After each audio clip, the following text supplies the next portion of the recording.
बिस्मिल्लाहिर्रहमानिर्रहीम अस्सलाम वालेकुम। पॉलिटिकल इकोनॉमी का प्रोग्राम दादा पोता शो लेकर आपकी खिदमत में हाजिर। आपसे मुखातिब आपका मेज़बान वसीम अहमद, और इस प्रोग्राम में हमारे साथ हमारी रहनुमाई के लिए दादाजी मौजूद होते हैं। कैलेंडर पर आज 3 नवंबर साल 2021 और आज बुध का दिन। उसी पाक परवरदिगार के लिए तमाम तारीफ़ें जो तमाम जहानों का रब है। नबी करीम सल्लल्लाहु अलैहि वसल्लम की ज़ात अक़दस पर बेशुमार दुरूद व सलाम। पॉलिटिकल इकोनॉमी के प्रोग्राम दादा पोता शो का आगाज़ हो चुका है। खबरों और उन पर तबसरों के लिए दादाजी की जानिब चलते हैं। दादाजी अस्सलाम वालेकुम। वालेकुम अस्सलाम। दादाजी क्या हाल है? अल्लाह का बड़ा करम है, उसकी बड़ी इनायत नवाज़ें कि हम आपकी खिदमत में। बेशक बेशक। अच्छा, LNG का जो है वो टेंडरिंग प्रोसेस जो है वो एमरजेंसी में दोबारा शुरू किया गया है। 4 मरतबा रिजेक्ट होने के बाद। नहीं, आखिरी तो पार्टियां ऐसी चुन ली थी ना, कोई पार्टियां ना सकें। हाँ, LNG को नहीं ना दे रहा। PTI वालियां को पार्टियां चुन लिया होंगी तो दौड़ गई हर जगह पे आ रहे। कैपेबिलिटी का बड़ा मसला है दादाजी। वो क्या था जो बंद हुआ था 2018 के इलेक्शन में? RTS। जी जी। हर जगह पे RTS थोड़ी बंद करके नतीजा लिया जा सकता है जी। तो दौड़ गई हैं पार्टियां, बिजनेस और चीज़ है ना, जिन्होंने फराहम करना था। मैं इस खबर को पॉजिटिव रखना चाह रहा हूँ कि चंद जी टेंडरिंग हुकूमत जो है वो आगाह है और वो उन्होंने फौरी तौर पे टेंडरिंग का प्रोसेस कर दिया। अब देखना ये कुछ 4 गुना महंगी खरीद के लाएंगे। $8 वाली इन्होंने $30 $28 तक तो पहुँचा ली थी जी। अब इसका मतलब है कि अगर $28 में भी कोई नहीं दे रहा तो ये काम $35-40 तक लेके जाएंगे, और ये कॉस्ट नाअहली की ये कीमत आपको और मुझे अदा करनी पड़ेगी, क्योंकि एवरेज आउट करेंगे ना बाकी जितनी गैस सप्लाई हो रही होगी उसके ऊपर। और दिसंबर में गैस ना मिलने का शोर शराबा है, ठीक है, परेशानों की, ठीक है ना। उनसे वो कहते हैं जी बस मीडिया गलत काम करता है। मीडिया ने तो खबर दी है कि बहन जनाब चोरां दे हत्थे चढ़ गए सन, ठीक है, तो वो दौड़ गए। अब ज़ाहिर है चोर भी आपने मुंतखब किए थे ना, टेंडरिंग प्रोसेस के अंदर आपने मुंतखब किए थे। डाल दें उनके ऊपर, अपने लाने वालों के ऊपर ये भी जिम्मेदारी डाल दें कि जी उन्होंने कहा था इनको मुंतखब करें। हम क्या कह सकते हैं। लें जी, चमन का बॉर्डर 1 माह बंद रहने के बाद खुल गया है। अच्छा जी, बहुत अच्छी बात है। और तय दोनों फरीकैन के अंदर ये पाया है कि अल्लाह आपका भला करे। आपको पता है चमन से इंटरनेशनल ट्रेड भी होती है, वो भी हमने सारी ख़त्म कर दी जी। यानी कि तुर्की से जो ट्रक चलते हैं वाया ईरान, वो वाया कोयटा भी चमन जाते हैं। सही है। वैसे यार वो ईरान मैंने देखे थे, वो तुर्की वाले ट्रक जो होते हैं ना वो देखने वाले होते हैं। दादाजी वैसे एक बात बताइए, ट्रकों की तो हम बाद में करेंगे, कहीं ऐसा तो नहीं है कि एक बाकायदा प्लान के तहत इस मुल्क को पीछे लेके जाना, गरीब रखना? अगर आपको दादा पोता शो करते हुए भी अभी तक ये बात समझ नहीं आई तो फिर वो शायद वही बात कि फिटे मुंह तुम्हारा फिटे मुंह। हर मौके पे ये साबित हो रहा है इंटरनेशनल ट्रेड ही बंद कर दी इस वक्त दुनिया का। सर के खिलाफ कोई बात नहीं होगी, लेकिन आजकल मेरा केस जेरे समात है उन्होंने सामने कि मैनू कितनी नौकरी कर लेने दो, दुरुस्त है, लेकिन ठीक है, मेरी गुजारिश सर के खिलाफ कोई बात नहीं होगी। लेकिन दादाजी इस वक्त दुनियादारी में बात करें, इस वक्त दुनिया का जो किबला है, उसका मजहब है, वो चल ही इकोनॉमी और बिजनेस रहा है। तो इकोनॉमी हम जब बॉर्डर बंद बॉर्डर खुला, बॉर्डर बंद बॉर्डर खुला कर देते हैं बस। जब आपने बंद किया तो वो फिर इंटरनेशनल ट्रेड तो गई ना जी, वो हमें अच्छा भला टॉल दे के गुजरते थे यार पाकिस्तान। 1 महीना बंद रहने से नुकसान कितना हुआ, इसका कोई तखमीना नहीं है हम लगाएं? 1 दिन बंद रहने से सरकार का अपना दावा है कि 85 अरब रुपए का मईशत को नुकसान होता है, लेकिन वो तो GT रोड की बात हो रही है ना, यहाँ पे तो ज़र मुबादला का नुकसान भी होता है। जी सही है, ठीक है ना यार। ये ना एक प्रपोजल बनी हुई है, बंगाली साहब, कैसर बंगाली साहब उसके रावी हैं। वो ये है कि ये ग्वादर जो है ना, यहाँ पे यहाँ से सीधी ट्रेन उठाई जाए। ट्रेन अच्छा जी, ट्रैक उठा के ना तो ऊपर ला, ये आप ईरान वाली साइड से गुजरते हुए सीधे यहाँ पे एक है मेरा ख्याल लश्कर का। अच्छा जी, इसके रास्ते में पहाड़ियाँ नहीं आती, सहरा है, तो इसलिए आसानी से ट्रैक बिछ जाएगा। तो लश्कर गाह तक ले जाएं, ये चमन वाली साइड बहुत मुश्किल है। खरासान से लश्कर निकलेंगे दादाजी। ये कैसर बंगाली साहब ने तजवीज़ पेश की थी, मैं बड़ी हैरान। वो भी 5वीं पुश्त की दोगली बला की जंग के मुजाहिद हैं। नहीं अच्छा। कैसर बंगाली साहब तो इंतहाई एंटी किस्म के आदमी, तो खरासान कहाँ घुस गए? बल्कि विक्टिम है 5वीं पुश्त की दोगली बला हमारी तरह। नहीं, वो कह रहे थे कि वो इकोनॉमिस्ट हैं, मुल्क के नॉन इकोनॉमिस्ट हैं, आम तौर पे हर हुकूमत के ऊपर हमारी तरह तनकीद करते हुए पाए जाते हैं, लेकिन वो कहते हैं कि ये स्टडी हो चुकी हुई है। ये जो पड़ा हुआ है ना बिल्कुल लावारिस साहब का इलाका, उनका ये नुक्ता नज़र है। इस लावारिस इलाके को भी जब ट्रैक बिछेगा और उसके साथ सड़क दौड़ेगी तो यहाँ पे भी लोगों को अपने पाकिस्तानी होने का एहसास होना चाहिए। सड़क जहाँ पे जाती है वहाँ पे रोजगार लेके जाती है, तालीम लेके जाती है, तहजीब लेके जाती है। बिल्कुल नहीं, कौमें सड़कें बनाने से थोड़ी बनती हैं। तो फिर मामा आप क्यों बना दे? अच्छा सुने आज खिताबकार वो दादा जी कौम को रिलीफ पैकेज आज उसने अनाउंस किया, टारगेटेड सब्सिडी। ये टारगेटेड सब्सिडी का वाला सबक है ना, ये दाऊद के लौंडे ने पढ़ाया उसको। ये अगर आपको मैं याद दिला चलो, अब क्या करूं, मैं बूढ़ा आदमी हूं सर, ये मुशर्रफ दौर में भी यही कहता था कि देखिए मजदूरों को, गरीबों को टारगेटेड सब्सिडी देना चाहिए। मैं कहता हूँ सब्सिडी जो है वो सिर्फ ज़रूरतमंदों के लिए होनी चाहिए सब्सिडी। तो ये उस वक्त भी सब्सिडी जो थी वो टारगेटेड रखने की बात किया करता था। ये दाऊद का लौंडा जो है आज भी वो खुश होता ही अंदर से। अच्छा जी, मतलब आप 82 साल की उम्र के बाबे को लौंडा कहें तो वो तो खुश होगा ना अंदर से। और सर इसी अतार के लौंडे से दवा ले रहे हैं। वाह वाह वाह सर, क्या आपके। अच्छा देखो, बुजुर्गों की चीज़ों को तो इस तरह सीने से लगा के रख रहे हैं। मुनीर अकरम पाकिस्तान के बहुत अरसे तक मुस्तकिल मंदूब रहे हैं अक़वाम मुत्तहिदा। जी जी बिल्कुल रहे हैं। ठीक है, 2008 में रिटायर हो गए, 2020 में दोबारा ले आके ला देता दादा दी निशानी। जी जी है दादा दी निशानी अपना दादा बख्शे मुशर्रफ मरहूम नहीं अभी जिंदा है, मुशर्रफ जो हैं भगोड़े की निशानी है। ठीक है, और एक और एटम कड़े है, आज़ाद कश्मीर में हमारा सदर होगा। नवाज शरीफ ने कहा मैं फटा नहीं पाँदा, ला लो। वो मसूद अहमद खान ये 2010 में रिटायर हो गया सी। अब उसको अक़वाम मुत्तहिदा अमेरिका में पाकिस्तान का सफ़ीर मुतय्यन किया जा रहा है। यार ये गोल टेंड वाला बंदा बड़ा कमाल रही है, ऐसे उसकी ऊँट के कोहान की तरह की टेंड है, बड़ी वारदात डालता ही।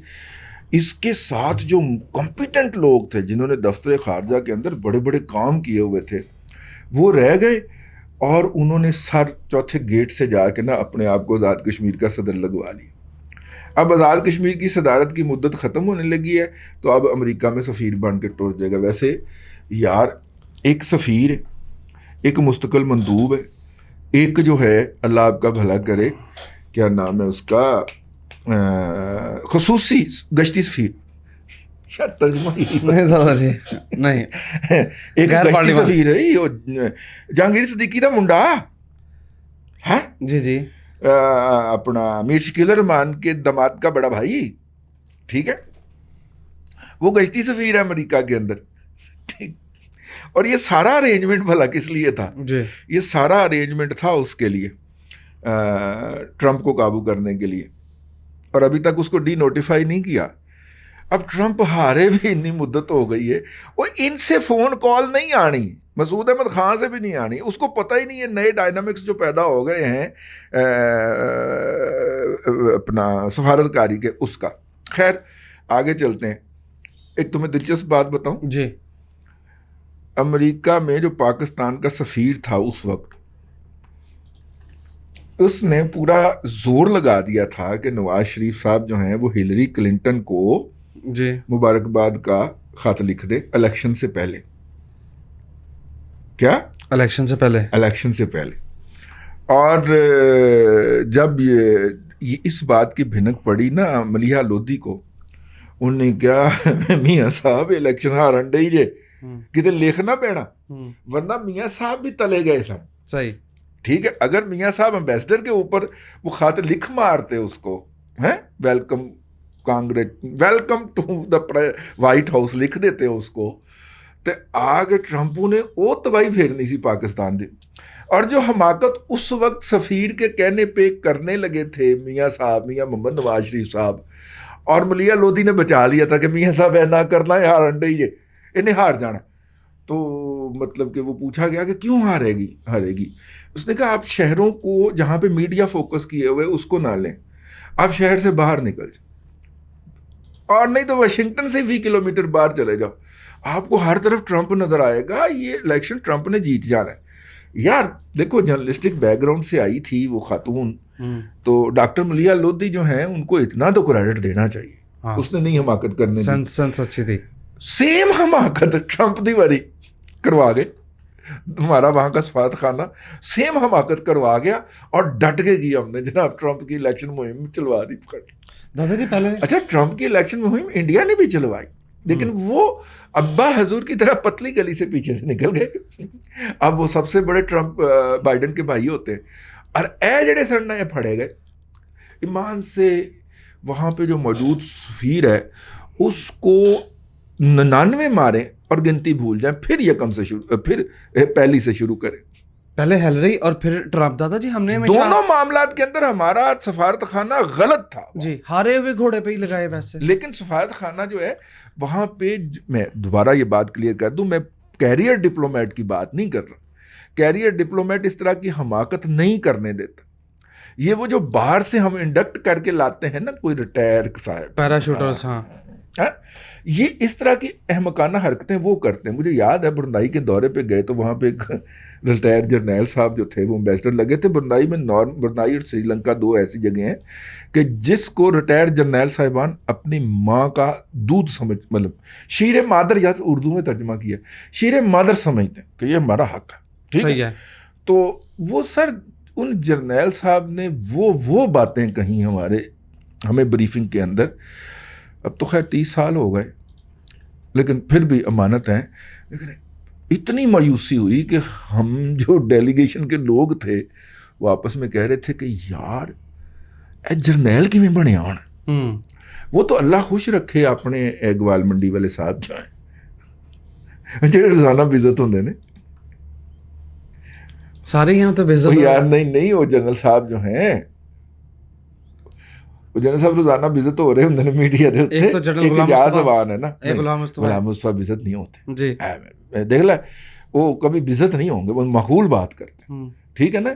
ये जो दूसरे साहब हैं, 2 बंदों ने ठेका लिया हुआ है ना बेइज्जत होने का, कि जवान साहब एक और, तो वो तो इन्होंने आके हमें बताया कि यार नहीं अक्सरियत है नहीं होती है। सही है, इसको वाइंड अप कर दें। तो ये जो है आईपीपीस जी, खबरें भी हमने पढ़नी है। अच्छा जी, आईपीपीस अच्छी खबर आपने आगाज़ किया। आईपीपीस को पेमेंट के हवाले से फाइनेंस डिवीज़न ने 28.2 अरब रुपए रिलीज़ कर दिए पावर डिवीजन को। यानी कि स्टॉक मार्केट के अंदर आईपीपीस के शेयर में इजाफा का इम्कान क्यों? अभी हुआ नहीं ना, थोड़े थोड़े तो चले हैं, 10-10 20-20 पैसे पड़े हैं। अच्छा दादाजी, पेट्रोलियम की जो कीमतें मुस्तहकम रही इस यकम पे, उसके हवाले से खबर फाइनेंस डिवीजन ने दी। ये पेट्रोलियम डिवीजन की खबर नहीं बनती, ये क्या है? नहीं, वो बेसिकली सब्सिडी तो फाइनेंस डिवीजन नहीं देनी होती है ना, जमा तफरीक करके। अच्छा जी, हाँ, पेट्रोलियम डिवीजन इसमें कहीं नजर ही नहीं आ रही। तो पेट्रोलियम डिवीजन ने तो अपना काम डाल के भेज दिया था ना कि आप पढ़ा दो। अच्छा जी, ठीक है ना। तो फाइनेंस डिवीजन ने कैलकुलेशन करके प्राइम मिनिस्टर से पूछा होगा ना कि की करना है सरकार। उन्होंने कहा इधर मौलवी चढ़े हुए ने, उधर आपने कीमतें बढ़ा दी तो पीडीएम को भी मौका आ जाएगा, कीमतें ना बढ़ाएं, अगली दफ़ा डबल बढ़ेंगी जी, ऐसे ही है। और आपको पता है कीमतें बढ़ाने के मामले में खान किसी की नहीं सुनता, ना वो 15 तारीख का इंतजार करता है, ना 30 तारीख का इंतजार करता है, वो 26 को ही कीमतें बढ़ा दिया करता है। आपको याद है 20 रुपये लीटर कीमत बढ़ाई थी उन्होंने पेट्रोल की एकदम, याद? हाँ, वो फिर खान किसी की नहीं सुनता, वो फिर बढ़ा देता है और उसी दिन से इम्प्लीमेंट कर देता है। फिर कुछ दोस्त अहबाब जो फाइनेंसर और डोनर होते हैं, उनके जहाज़ जो ऐसे सामने खड़े होते हैं, वो आके लग जाते हैं। जैसे कीमत बढ़ने का ऐलान होता है, जहाज इंज करके आके लग जाता है। याद दहानी कराना बहुत ज़रूरी होता है, वरना लोग बहुत जल्दी भूल जाते हैं। टेस्ला टावर के बाद वो जो है तिजोरी टावर, वो भी गिराने लगे हैं। वो उसकी बारी है जी सही। ये गिरा क्यों रहे हैं दादाजी? हैं? ये क्यों गिरा रहे हैं? नेस्ला टावर क्यों गिरा रहे हैं? कोर्ट कहते हैं नेस्ला टावर को छोड़ के, एक मिनट मेरी बात सुन। नोटिफिकेशन का इशू क्या था? नोटिफिकेशन का इशू यही था क्या कि इमरान खान साहब कहते थे फैज़ हमीद साहब को रखना है। नहीं, हाँ। ये तो आप खबरों में आ रहा था ना। असल में एक फिक्रे में इशू क्या था? क्या था, आप बताइए। बड़ों की लड़ाई जी, तो यहाँ पे भी बड़ों की लड़ाई। तो वो बेघर हो जाएंगे जो वहाँ रह रहे हैं। वो तो फिर वो कह चुके हैं ना असद दुरानी साहब, कोलेटरल डैमेज तो हो ही जाता है ना, और वो कीड़े मकोड़े मर जाते हैं उसमें। कीड़े मकोड़े मर जाते हैं। एपीएस वाज कोलेटरल डैमेज है। असद दुरानी साहब ने मेहदी हसन को अल जजीरा पे इंटरव्यू देते हुए कहा था, सर मैं गुस्ताख, अभी भी पढ़ा हुआ है सर, मैं सिर्फ कोट करने का गुनाहगार हूँ। ठीक है, बेसिकली ये है ना कि कराची के बिल्डिंग्स का जो भत्ता है, ठीक है ना, वो कहीं और जाना शुरू हो गया है एमक्यूएम के गैर मुअस्सर होने के बाद। अच्छा जी। ठीक है, पहले वो वाया एमक्यूएम कहीं और जाता था। ठीक है, तो जिस पार्टी को अब हिस्सा नहीं मिल रहा, वो उसने कहा कि अच्छा वो अदलिया के जरिए पार्टी कूद पड़ी। इतनी मौसर है कि वो अदलिया के जरिए कूद पड़ी है। सर, और अदलिया इतनी गर्म भी है उस पर। सर आपको पता नहीं है वो पार्टी कौन सी? मुझे नहीं उस पता। पार्टी ने मैंने नहीं ना लेना, मैंने टेढ़ी टांगे लगे नहीं पाए ना ना ना ना ना ना। अच्छा जी। वो पार्टी ने अदलिया के जरिए अंदर घुसने की कोशिश की। पहले मलक रियाज वाले 360 अरब डॉलर और 360 अरब 360 460 अरब रुपया। ठीक है, उधर से सिंध गवर्नमेंट भीगी बिल्ली बन के आ गई, हमारा हिस्सा निकाले, ये तो हमारी जमीन गई है तो पैसे भी हमारे हुए, नहीं हम इसके ऊपर एक कमीशन बनाएंगे। फिर कराची के नालों को साफ करने के लिए हम क्रेनेशन लेके पहुंच गए हो तो पता चला मिलियन को बिलियन पड़ गए थे। और फिर वे कह रहे बहुत ही थोड़े पैसे, फिर वापस आए।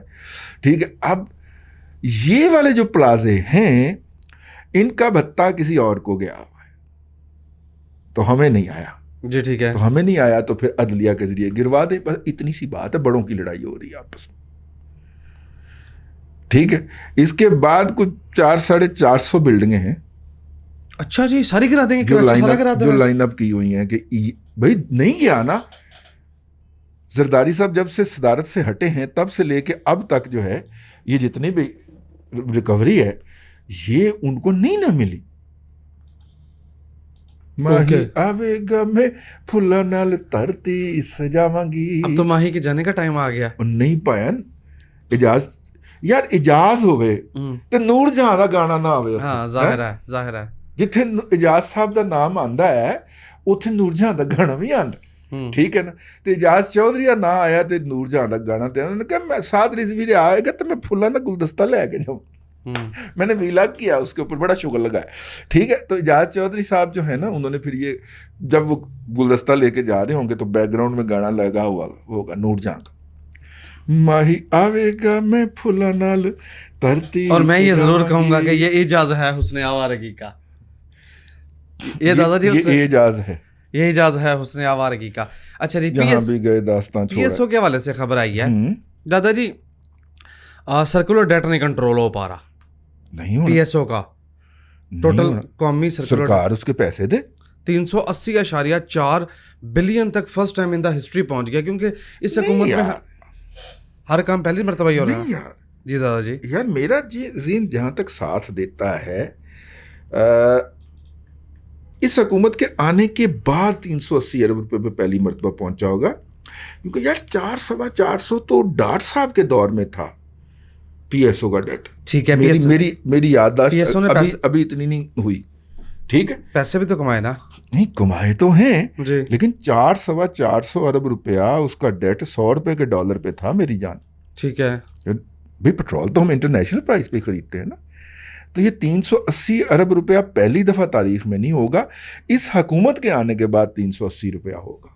380 अरब रुपए जी। और उसमें से जो जेनकोज हैं उन्होंने 140.7 तकरीबन 140 अरब रुपए से ज़्यादा पैसे पीएसओ के देने हैं, जिसकी वजह से ये स्वेल कर गया है और जिस वजह से बढ़ गया। एसएनजीपी ने पैसे जनरेशन कंपनीज के जेनकोज से मतलब है कि बिजली बनाने वाली कंपनियां, और बिजली बनाने वाली कंपनियां कह रही हैं कि सरकार हमें नहीं देती, तो सरकार देगी तो हम अपना हिस्सा रख के आपको दे देंगे। तो सरकार जो है उसने पैसे रिलीज किए हैं ना जेनकोज आईपीपीज को, 58 अरब किया है, तो उस 58 अरब में से कुछ 10-15 अरब रुपया तो पहुंचेगा ना इस तक। हाँ, लेकिन थोड़ा दादाजी फर्क नहीं पड़ेगा, इम्पैक्ट पड़ना चाहिए डेट को। जी दादाजी, टाइम ख़त्म हो गया। हुकूमत के डिपार्टमेंट को मना कर दिया गया है कि वो हाउसिंग प्रोजेक्ट के लिए कोई ज़मीन ख़रीदें इस्लामाबाद में। इसके अलावा फेडरल गवर्नमेंट की जितनी भी हाउसिंग सोसाइटीज़ बनेंगी उसमें सिर्फ फेडरल गवर्नमेंट के मुलाजमीन ही हिस्सा ले सकेंगे। अब मसला ये है कि क्या ये पाकिस्तान आर्मी को गवर्नमेंट का डिपार्टमेंट नहीं समझते? शायद नहीं समझते होंगे। मतलब डीएचए तो धड़ाधड़ खरीद रहा है ना ज़मीनें, तो क्या डीएचए नहीं खरीद सकेगा? मैं गुस्ताखी कर रही है वैसे। हाँ, डीएचए को ही बनाना चाहिए। मैं डीएचए भी आएगा फिर इसके अंदर। बस पूछने की गुजारत की है, बस मैं पूछना मेरा काम में, मैं सवाल या रेज कर बैठा हूँ, नज़रअंदाज कर देना। बस वाइंड अप कर दें। हैं? बस बाकी खबरें कल पढ़ेंगे। चले जी, ले सामीन कराम, आज के लिए इतना ही। आज मैं कुछ वीडियोस देख रहा था, बरानी एरिया एग्रीकल्चर पता नहीं इंस्टीट्यूट को इस तरह का है, वहाँ पे जो हम निकालते हैं ना, जो ये जो हम मुकामी तौर पे उगा रहे हैं ना, क्या नाम है उसका, जैतून, ठीक है, उसका एक्सट्रैक्शन और वर्जिन ऑयल निकालने का प्लांट लगा हुआ है छोटा सा, ठीक है। जब 100 का डॉलर था तो उस वक्त तकरीबन कोई 1200 रुपये 1400 रुपये 1800 रुपये पर केजी कॉस्ट करता था वर्जिन ऑयल, और अब डॉलर हो गया है 250 का, तो ये समझ लें आपको कोई 2200-2300 रुपये होना चाहिए पर केजी। अब जाहिर है कि ये इम्पोर्टेड ऑयल से महंगा है।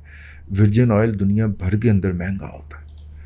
सेकंड एक्सट्रैक्शन और थर्ड एक्सट्रैक्शन के तेल के अंदर भी दीगर अज्जा शामिल करके आपको 600 रुपये 800 रुपये किलो वो बेचते हैं, वो फिर भी महंगा होता है। जिथे 2 चमचियाँ पानियाँ ने उथे अद्धी चमची पा लो, लेकिन वो यार अपने वो क्या नाम है, वो फौत हो गए, शेख आज़म साहब, अल्लाह ताला उनको जन्नत नसीब करे। उन्होंने बहुत काम किया जी इसके ऊपर, पूरे पाकिस्तान में जैतून लगवाने में। वत्तीन व जैतून व तूर सीनीन व हाज़ल बलदिल अमीन। तो बहरहाल ये जो है दुनिया में, पाकिस्तान में जहाँ पे भी ये लगे हुए हैं, तो अब इसका सीड जो है उसको आपका सिर्फ जाने और आने का खर्चा है, सरकार की तरफ से वो प्लांट लगाया गया है और वो मुफ्त में एक्सट्रैक्शन करके आपको तेल भी दे देते हैं और जो उसका बुरादा बचता है वो भी दे देते हैं, ठीक है। हाँ, और अगर आप कहें तो उनके पास कस्टमर भी होता है जो वहीं से आपसे ख़रीद सकता है। वो पूरे पाकिस्तान में उन्होंने ये किया हुआ है। तो मैंने कहा कि एक अच्छी इन्फॉर्मेशन है, वो आप तक जानी चाहिए। अल्लाह आपको आसानियाँ अता करे और आसानियाँ खल्क़े खुदा में तकसीम करने की तौफीक। आमीन। दादा जी बेहद शुक्रिया। नाज़रीन करम, पॉलिटिकल इकोनॉमी का प्रोग्राम दादा पोतो शो आप देख रहे थे। ये था आज का दादा पोतो शो। मैं उम्मीद करता हूँ कि आज का प्रोग्राम आपको पसंद आया होगा। वसीम अहमद को दादाजी के साथ इजाज़त दीजिए। इंशाअल्लाह अज़ीज़ आपसे मुलाकात होगी कल तक के लिए अल्लाह हाफ़िज़।